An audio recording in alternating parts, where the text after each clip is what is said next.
ఎంతో దేవుని చిన్నమాట ప్రియ శ్రోతలకు వీక్షకులకు యేసుక్రీస్తు నామములో శుభవందనాలు తెలియజేస్తున్నాను. ప్రియులారా, బాగున్నారా? మీరందరూ బాగుండాలని, వాక్యం చేత స్థిరపరచబడాలని మీ కొరకు ప్రార్థిస్తూ ఉన్నాను.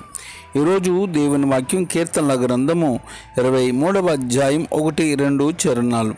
యెహోవా నా కాపరి, నాకు లేమి కలుగదు. పచ్చిక గల చోట్లను ఆయన నన్ను పరుండ చేయుచున్నాడు. శాంతికరమైన జల్మల యొద్ద నన్ను నడిపించుచున్నాడు. ప్రభునందు ప్రియులరా, ఇక్కడ దావీదు భక్తుడు చెప్తున్న మాట, నాకు లేమి కలుగదు. యెహోవా నా కాపరి, నాకు లేమి కలుగదు. పచ్చిక గల చోట్ల ఆయన నన్ను పరుండ చేయుచున్నాడు. శాంతికరమైన జల్మల యొద్ద నన్ను నడిపించున్నాడు. ఆయన సొంత వనరులు, ఆయన సొంత విశ్రాంతి ఆయన తన ప్రజలతో పంచుకుంటున్నాడు.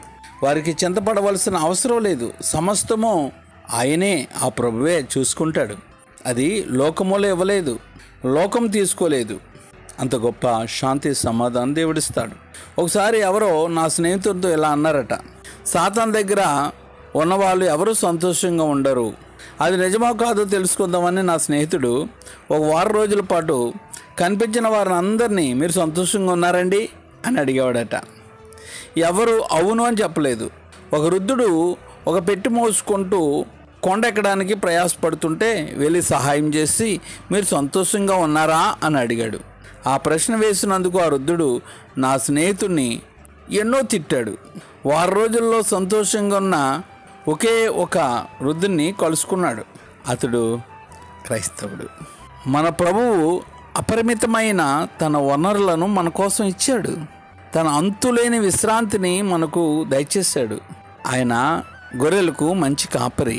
విశ్వమంతటిలో మనమే తనకు ముఖ్యం అన్నట్లుగా ఆయన మన పట్ల ప్రతి విషయంలోనూ జాగ్రత్త తీసుకుంటున్నాడు. కాబట్టి ఇంకెందుకు దిగులు? మన చింత యావత్తు ఆయన మీద వేసి నిబ్బరబుద్ధి కలిగిన వారిగా ఆయనతో సాగిపోదాం.